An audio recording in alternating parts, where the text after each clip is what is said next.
Beach life, once again, Platinum, Goa, still walking, still talking, still living the life. I'm trying to keep it just about around the neck height, just so it's PG for anyone who's watching. You don't want to see the rest of it, what's down there. I've not been working on that beach body at all. So yes, we're coming towards the end of the season. We're going to be linked with plenty of players galore. And I've come up with a little short list of my own. I know I'm no flipping Rafa Benitez, but I'm a football fan and I love the club nonetheless. So I think we need at least 8 players that are ready to go into the first team straight away. Now, the reason why I say 8, because from our current crop of players, I'd say there's at least 3 that can stay and really make a difference in the Premier League. And those 3, quite obvious: Shelby, Richie and Gale. The rest, again, some could, but are up for debate, but those are my 3 definite. So that means there's 8 to complete a really strong or decent enough team to stay up in the Premier League at best. So without further ado, starting with the back line. Now I think we could get away with the goalkeeping situation. We've got 5 keepers on the books.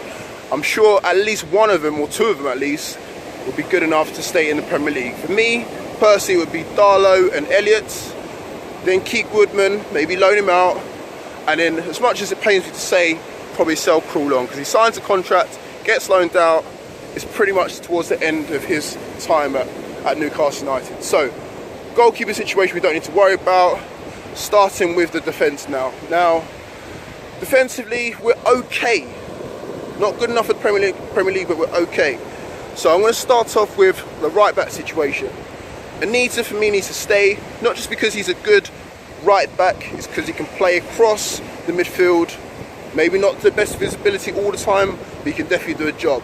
So I'd keep Anita, probably sell on Yedlin, get a fair 3 or 4 million for him, and then we want someone of whoever the best right back is in the Premier League. And for me, the best right back in the Premier League at the moment, or was, with Seamus Coleman, obviously pre his injury, and Carl Walker as well. So for that, we want someone who's around his sort of calibre, but obviously for a cheaper price, because there's no way we're going to pay 25 or 30 million for him. So in my opinion, I would go for someone like Kieran Trippier, who's obviously at Tottenham. Yes, he's at Tottenham, so are they willing to sell?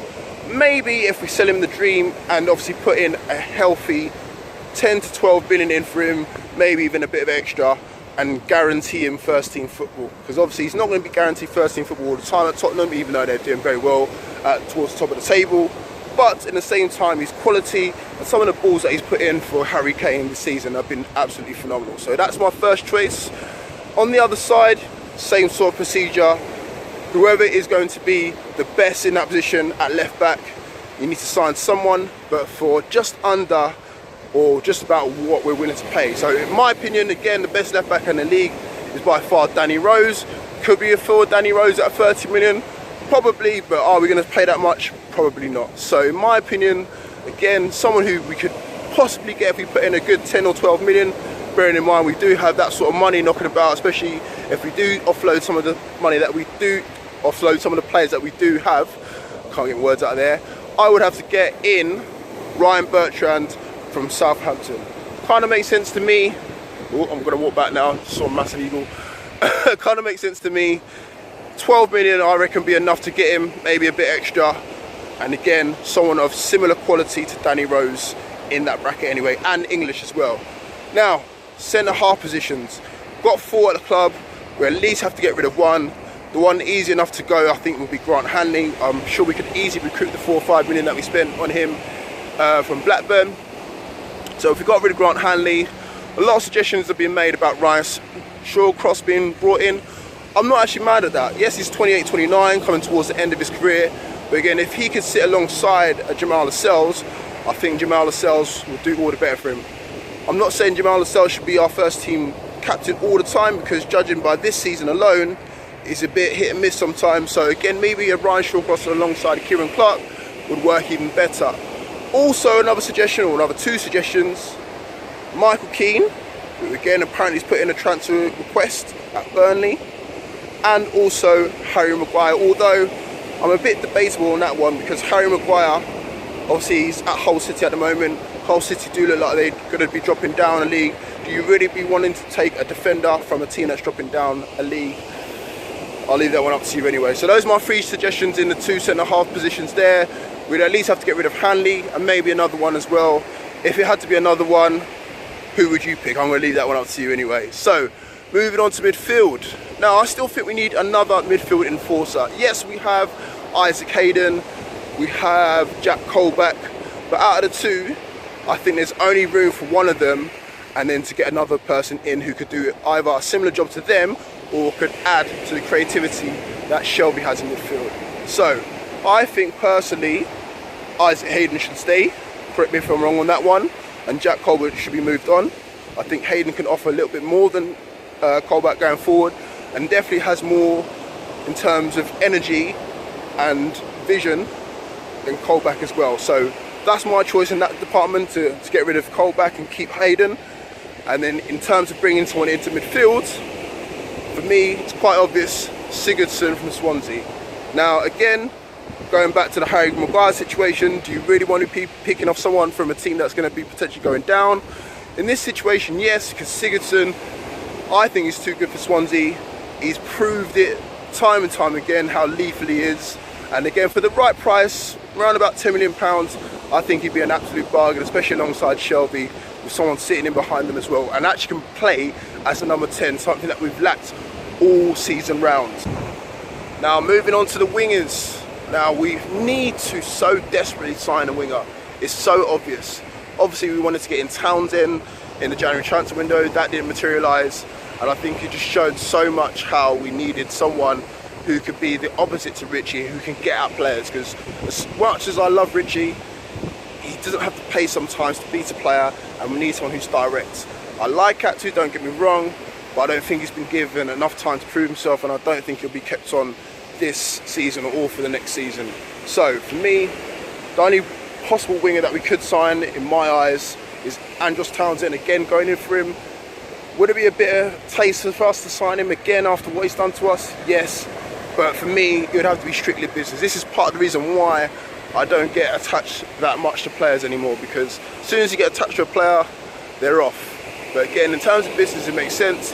He's probably had his best football at St James's Park for the 3 or 4 months he was here compared to the rest of his career, let's be honest. So for me, easy decision, Andros Townsend in, probably spend the 10 or 12 million that we got for him.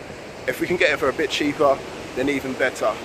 Now, moving up top now, these are quite easy decisions for me, but again, I'm sure there'll be people out there who might disagree with me. For me, we've only got one striker at the club worth keeping, and that's Gale. Perez is not a striker, or I think he might be a striker, but he plays in this withdrawn role that he still can't get the grasp of. Mitrovic, yes, he's young, but he's still not doing what he needs to ideally do, and that's put the ball in the back of the net. Yes, he offers more, but for me, a 10 to 12 million striker needs to do a little bit more than just hold up the ball and bring others into play. So for me, we at least need 2 strikers, and those 2 strikers for me are i.e. Daniel Sturridge, Jermaine Defoe, Troy Deeney, or Andy Carroll. I know, what a range. Now for me, the first one would have to be Andy Carroll. Offers so much more. Bear with me while I just get off this hot stand because it's absolutely killing my feet. That's better. Yeah, so starting off with Andy Carroll. Again, 10 to 12 million player. He offers so much more than just holding up the ball as opposed to Mitrovic. Similar in age, I would have to say, maybe. And then again, he can actually put the ball in the back of the net. Some of the goals he scored this season and the season before have been absolutely amazing. And a homegrown player from the area, knows what the club is about. Pretty much a no-brainer. Next one, Jermaine Defoe.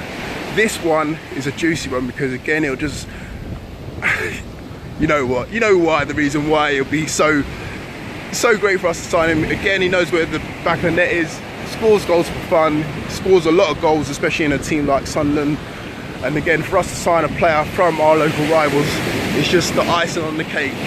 Again, the other suggestions were Troy Deeney and Daniel Sturridge. Again, both Premier League strikers, English, you know, good resale value. That's where my mic actually head on.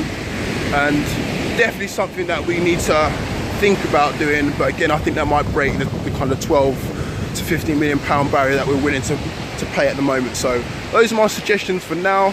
I'm sure they'll probably change throughout the summer. Let me know your thoughts in the comment section below. How many people do we need to sign? How many people do we need to sell as well? That's another thing, because again, I'm sure we're gonna have to sell to buy in this next window as well. So that's it from me, guys. I'm gonna enjoy my time in Platinum Goa, take a nice dip in there. My feet are absolutely stinging now from going on that hot sand, and I'll see you guys all soon. Keep it tuned. Peace.